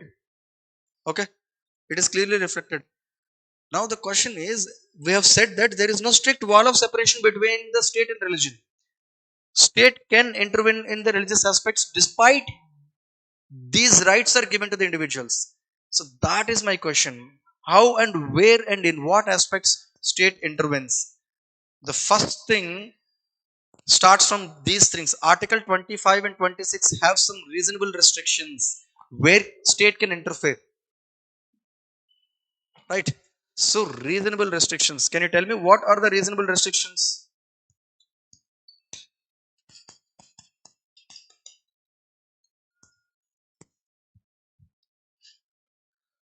Forcible conversions. Okay, forcible conversion was not even a given as a right also. Conversion is a right, but forcible conversion is not a right.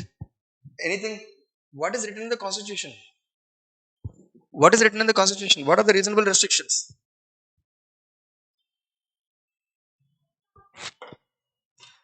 Come on, you're not revising your polity. Health, public order, morality. There are certain grounds for restricting the rights given to the individuals and also religious denominations based on certain grounds. What is it? Health, public order, and morality. Isn't it? And also, state can throw open religious institutions of Hindu nature for any social reform. Right? Even for social reform, it can interfere in religious aspects. Isn't it? So there are certain reasonable restrictions. Even if religion is right to religion is given, even if right to religion is given, it should not be. It is not absolute. State interferes in this right to religion. So there is no strict wall of separation. There is intervention. There is a negative intervention here, isn't it? It's a negative intervention. And also, you might have heard about essential religious practice doctrine. Essential religious practice doctrine. What is it? Can you give me an example? Anything about essential religious practice doctrine? Have you heard about it? This was a doctrine which was introduced by the judiciary in Shirur Mutt case. In the famous Shirur Mutt case in 1956, okay, where the judgment says that it is a responsibility of the, if at all any individual or a religious denomination would want to ensure or would want to pursue their right to religion, that religion practice should be essential religious practice. Essential religious practice. Okay. So whether the practice is essential religious practice or not. For example, simple. Entry of women into the temple. If it is barred, then whether that religious practice can be prohibited by the government or not. There is a question. Then the question goes to this essential religious practice. Whether barring women entry into the temple was an essential religious practice or it was introduced later on by the people. If it is not an essential religious practice, then it is not protected under right to religion. Santara or Salekhana, fasting unto death, is a cultural practice. Cultural practice by Jain monks. The question is whether it should be prohibited or not, because it is equal to suicide. Whether it should be criminalized or not, whether it should be banned or not. People went to the High Court. People went to the Rajasthan High Court, and the Rajasthan High Court said that this should be prohibited because it is not an essential religious practice. It is not an essential religious practice. So, don't you think what is essential religious practice and what is essential not essential religious practice or not? There is a gray area. And who is the ultimate deciding authority? Judiciary, which means an organ of the state. Don't you think that state is intervening in the religion here? So it is a negative intervention. That means restricting the people to follow a particular religious ritual or a tradition or an aspect. I'm not saying that whether it is good or not. I'm talking about how there is no strict wall of separation between the state and religion here. There is intervention. There are two kinds of intervention: negative intervention and also positive intervention. In India, there are both the kinds of intervention. See,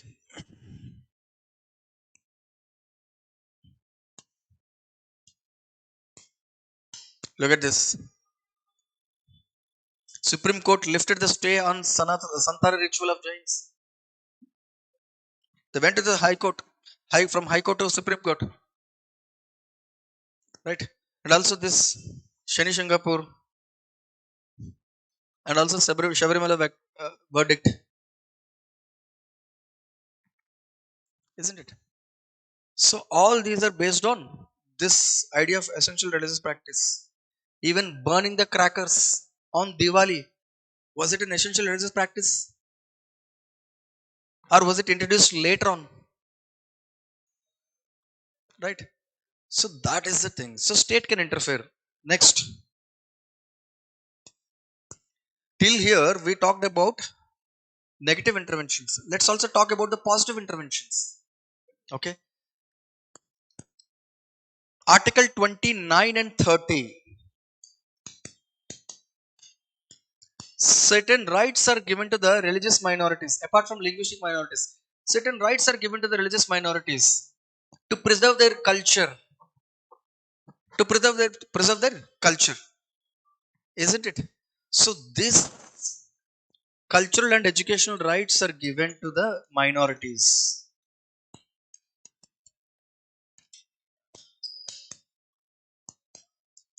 So this is a positive intervention, isn't it?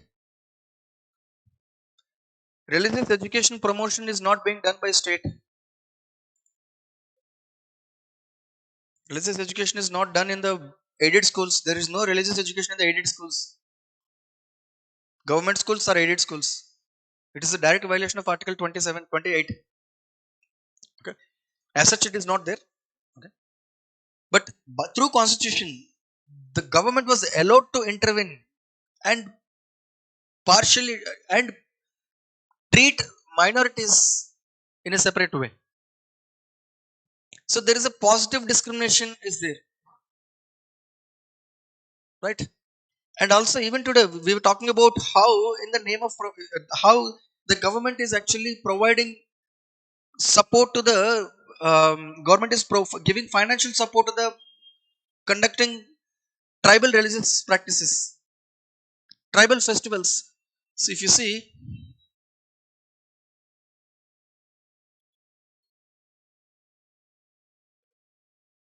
look at this. Minister of Tribal Affairs help the Telangana festival. It has provided a budget of 2 crores by the Minister of Tribal Affairs for conducting a festival of tribal people. Is it not state intervening in the religion here? It was constitutionally given, constitutionally accepted under Article 29 and 30. State has every right to protect and promote the interest of the minorities. Isn't it? So that is the thing. So state can intervene in the religion either negatively or positively under Article 29 and 30. And not only that, in fact, the state has accepted in the constitution, we have accepted religious based personal laws. Religious based personal laws. which means each and every religious group is governed by different laws with respect to the personal aspects like marriage, divorce, inheritance, adoption. All these aspects like marriage, right? Divorce, inheritance, adoption. These kinds of personal aspects are governed by the religious based personal laws. That means each and every religious group is governed by a different religious law. We have different marriages act, Hindu marriage act, Islamic marriage act, Christian marriage act. We also have different inheritance acts, Hindu succession act, isn't it? So each and every religious group is governed by different personal laws inspired from their traditional and customary religious based laws. All the Hindu marriage law, Hindu inheritance law, they got inspired from Manusmriti and Mitakshari. Islamic marriage act inspired from hadiths, Islamic texts. So where is the strict wall of separation between state and religion? You have institutionalized the religious laws legally through legal means through law. Where is the strict wall of separation between state and religion? There should be a single secular law if there is a proper secularism. But in India, we don't have that proper secularism. There is no line between strict wall of separation. The line has been blurred. So this is negative intervention. This is positive intervention. So state intervenes in religion. So that is what I was trying to say. There is no strict wall of separation. Clear till here? Did you understand what is the idea of secularism that emerged in the West compared to the India, and followed by its nature and relation with the religion, relation with the state? How is it different? And what is the idea of secularism in more detailed and nuanced way in India? Okay, okay, good. Thank you. Glad you understood. Next. Now the question is, now the question is, what are the challenges? Which kind of secularism is better according to you? The Western form of secularism or Indian form of secularism? You give me your opinion. Indian form? Okay. I want opinion from every one of you, please say anything which you believe it, which you believe is better. Okay. Fair enough. Indian form. Okay. Why is that? Why Indian form of secularism is better than Western form of secularism? Mix of both. Okay. Indian from ancient to till some people were discriminated. Okay. Some people are discriminated. So how is it then? How Indian form of secularism is better than Western form of secularism? See, the thing is, you need to understand. There is no. It's not. It's there is. It's there is no black and white answer to it. Right? You can't say which is good and which is bad. Each and every idea of secularism has its own homegrown challenges. Okay. See, there was a reason why we have adopted this form of secularism, and they had adopted their form of secularism because the socio-economic conditions that preceded this secularization and the idea of secularism is completely different. It was completely different. It was more suitable to the homogeneous societies. For a heterogeneous society like India, it is not suitable. You can't expect the state to be completely disappear from the religious affairs. Then minority religions will be disappeared. You have to provide some sort of protection to them. The idea of positive discrimination is there, isn't it? So Now the question is challenges. Each and every aspect, both the kind of secularism, idea of secularism, they have their own challenges. They have their own challenges. First and foremost, let's talk about the challenges of the Western idea of secularism. What is the problem here? See, the Western idea of secularism is completely exclusionary. There is a strict ban of religious symbols in the public display of religious symbols and religion. And the ban goes to that extent where even religious attire in the public spaces is completely banned. So there was a ban on abaya. It's a religious attire or not is a debatable concept, debatable topic. So religious attire like wearing turbans, wearing hijab and abaya, all these were banned. Okay. Now the question is whether something is a religious attire or not. Who is going to determine? Who is going to determine? You understand my point? There is a gray area. Abaya is considered as a cultural attire by some people. It is an ethnic wear for some people. For some people, it is a religious wear, religious attire. How do you differentiate? It is an ethnic wear or religious attire. You understand? So tomorrow, if I start wearing dhoti and going to the office, can we prevent me from getting into the office just because you believe that that is a religious attire? I might be a completely secular, and the dhoti is my ethnic wear. You understand? To what extent you are excluding the religion? In fact, when religious has some sort of influence over your attire and diet, you cannot differentiate religious and non-religious issues, non-religious aspects. See, I'll tell you something. What happened? France was actually a kind of it was completely a homogeneous society, but it is no more a homogeneous society now. It is no more a homogeneous society now. So what happened in the last 3 to 4 decades? There has been great immigration into the French society, France as a country, and this has enriched the diversity, religious diversity in the France.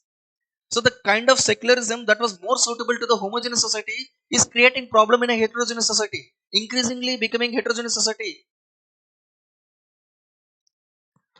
Islamic immigrants and immigrants from the South Asia, Africa, they have moved to the France society, and France government is imposing its own idea of secularism, and it is not compatible to that kind of society.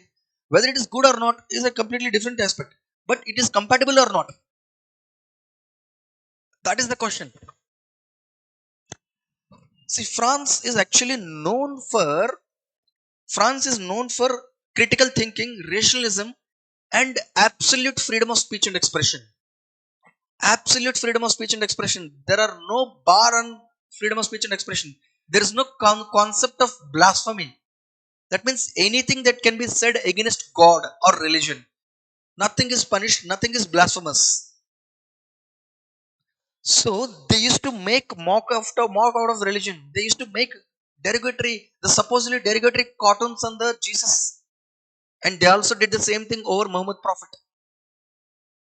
That ruffled too many feathers in the minority religious groups, because the kind of rationality that was experienced by the French people is not being experienced by this newly immigrant population. So for them, mocking the religion or criticizing the religion God is pretty normal, because the French society has a legacy of critical thinking and rationalization, which is not there in the population who have been immigrated to this French society. Now that idea of secularism is being incompatible, because questioning the God is not the religious doctrines are infallible. That means you should never question them. God is above criticism, religion is above criticism. That is creating a problem that has resulted in this Charles Hebdo episode. Charles Hebdo was a tabloid. It was a tabloid. This magazine published a controversial Muhammad Prophet cartoon. Some radical fundamental groups in the French society, they attacked the people. There was a terrorist attack.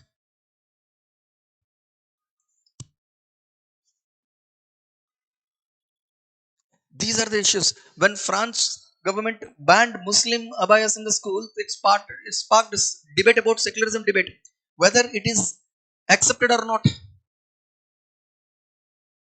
whether it should be accepted or not. This is the problem. So their issue is this idea of secularism is may not be suitable for heterogeneous societies.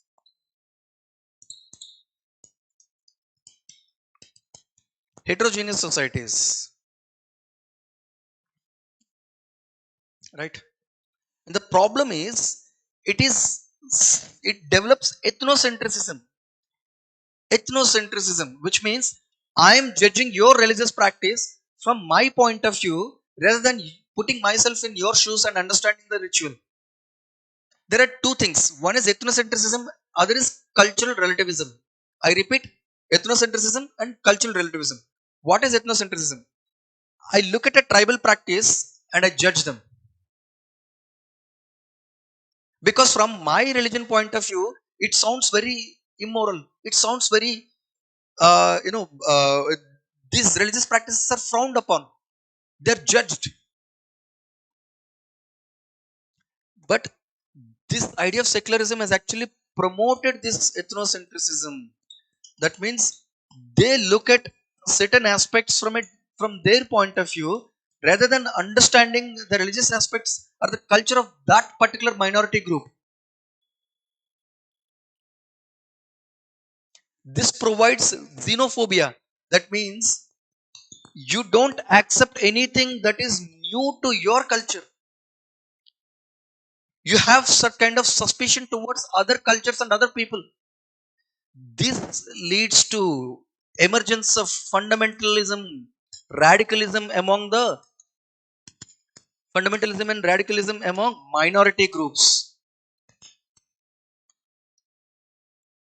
That creates a breeding ground for terrorist attack.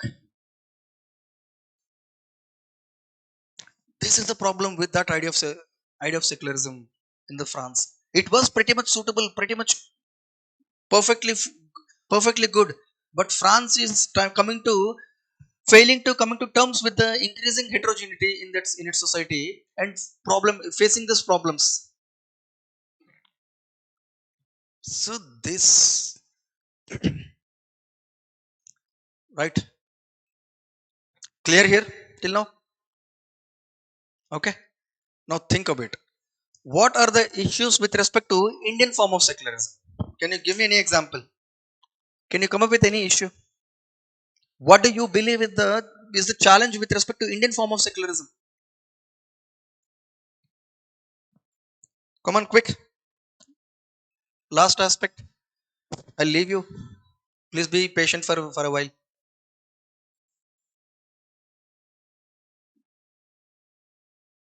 See, first and foremost, what is the hallmark feature of Indian form of secularism, which is in contrasting to the religious fundamentalism? Religious fundamentalism is actually there everywhere. It has nothing to do with Indian form of secularism. In fact, that was a more of an issue with Western form of secularism because they are promoting rationalism. They are not accommodating the religion. Wherever they are not accommodating the religion, there is a sense of threat perception that our religion might be diluted, our religion might become non-existent if the state is behaving like this. Then as a counterforce, fundamentalism emerges. But in India we have accommodated religion to a greater extent, so the chances of fundamentalism to emerge is more in the western form of secular societies compared to Indian form of secular societies. Okay, now think about it. This is the problem. There is no strict wall of separation between state and religion that leads to state patronization of certain religions from the political purposes.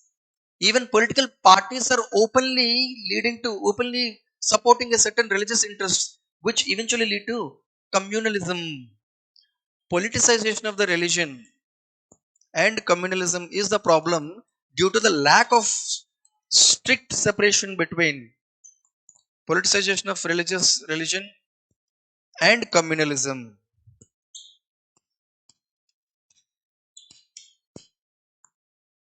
Understood? This is the biggest problem. I'll tell you. Ideally speaking, What is this? What is this? The government providing subsidy from the taxpayers' money for the pilgrim of certain religious group for the religious activities. Is it not violation of Article 27? Is it not violation of Article 27 when the government is spending taxpayers' money for a temple? Is it not violation of Article 27? Ideally speaking, you understand my point. Why should the taxpayers' money should be provided? Appeasement, appeasement to a particular religious group.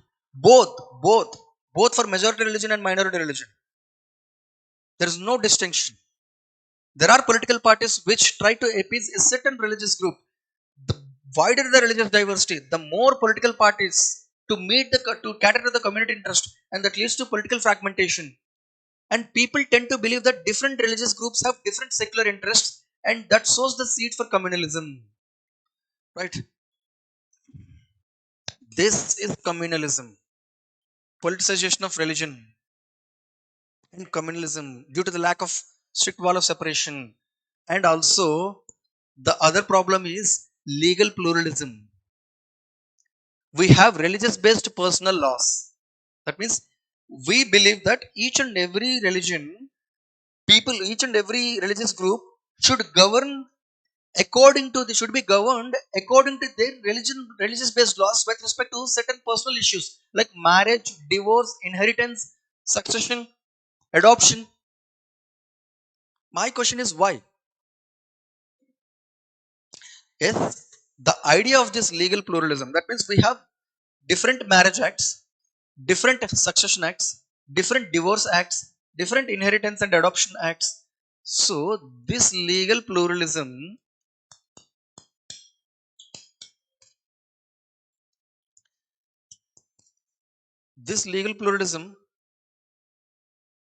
see, patriarchy is there in every religion, Sandeep. It's not just confined to one religion. Patriarchy is there in every religion. Okay, the degree of patriarchy might be different. Okay, degree of patriarchy might be different, but it is there in every religion. Okay, so the legal pluralism, I'll tell you something. The problem is here, it makes people believe that there are different religious groups and they should be governed by different laws. There is a different law for different religious groups, which means it reinforces the assumption that different religious groups have different secular interests, isn't it? That is what leads to communalism. Ideally speaking, in the state, modern secular state, irrespective of your religious background, you need to be governed by only one secular law.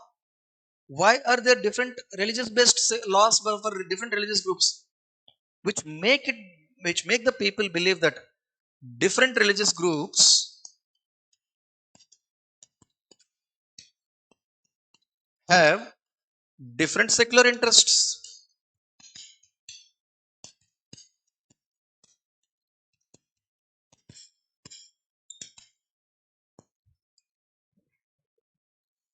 This is a problem. Understand? This is the problem. And also, sometimes these personal laws may come into conflict with secular laws. How? I'll give you an example. We have different personal laws. Okay. For example, according to the Muslim personal laws, according to the Islamic Marriage Act, okay, the minimum age of marriage is only 15 years. But as per the prohibition of Child Marriage Act, the minimum age of marriage for women is 18 years. Is it not coming into conflict with each other? Islamic Marriage Act is coming into conflict with a secular law which is made for everybody. Prevention of Child Marriage Act, isn't it? In fact, Supreme Court has time and again said this categorically that Prevention of Child Marriage Act is going to prohibition of child marriage act is going to going to be given prominence over any personal law. Time and again it has been said, but the problem is that there is a legal clarity is missing there, despite the multiple verdicts given by the Supreme Court. It depends upon its implementation at the grassroots level, whether the local police station is going to take the FIR or not. As long as there is a law which is allowing it, the the implementation may not be efficient. You understand my point? In case of conflict between personal laws and the act of parliament, which will hold the field? This is the bone of contention now. So recently, Supreme Court had asked the government, had asked the parliament to examine all the marriage laws, religious-based marriage laws, and find out if they're coming into conflict with POXO Act or Prohibition of Child Marriage Act. This, understand? So this is the issue. So this legal pluralism leads to uh, religious based laws may come into conflict with religious based personal laws, may come into conflict with secular laws. In fact, it not only come into conflict with the secular laws, the problem is it's not just a legal issue, it is going to violate the human rights. It is going to violate the human rights. Gender discrimination, isn't it? See, again, the other point is that the difference between the idea of secularism here, the challenge is different from here. Here, it is the ethnocentrism. That means in the Western mode of secularism, they have only one view, whether it is bad or good. They are going to decide whether it is which should be allowed or not from their point of view. Whereas in India, the idea of secularism enable the people or the state to judge a particular religious aspect or religious tradition from the point of view of the religious group rather than from the point of view of an objective scale. So there is this there is this issue, there is this principle of cultural relativism. The cultural relativism is good. It is more inclusive compared to the ethnocentrism. But the problem with cultural relativism is, in the name of accommodating the culture of minorities or culture of each and every religious group and every community, we often tend to accommodate certain regressive practices. We often tend to accept certain regressive practices. Should crackers be banned on Diwali or not? Understand? Should entry of temple into the woman, entry of woman into the temple should be banned or not? Or it should be seen as it is their culture, so let's accept it. Even today, there are a lot of regressive practices in all the religions are accepted in our secularism concept, because our secularism promoted this cultural relativism. This cultural relativism promotes dogmatism. It won't let the people to question this regressive faith, and it ended up violating the human rights. Understand? So these are the challenges. Both France society and this Indian form of secularism, both of them had their own form of own homegrown issues, isn't it? Okay. Um, I'll give you. There is another aspect which is supposed to be discussed. I think it's quite late. Before you lose the, I'll discuss the answer. I'll discuss this question tomorrow. Till then, you can answer this question: how the Indian concept of secularism is different from the Western mode of secularism. Okay. Try answering this question. I'm going to discuss this question tomorrow. What can France learn from Indian constitution approach to secularism? Pretty interesting question. It was asked in 2019. We'll discuss this question tomorrow. Okay. So the class is over. You have any doubts? Did you understand the concept? Secularism, religious pluralism, emergence of sects and cults, reasons for emergence of sects and cults, and how are they relevant even today? Any doubts till now?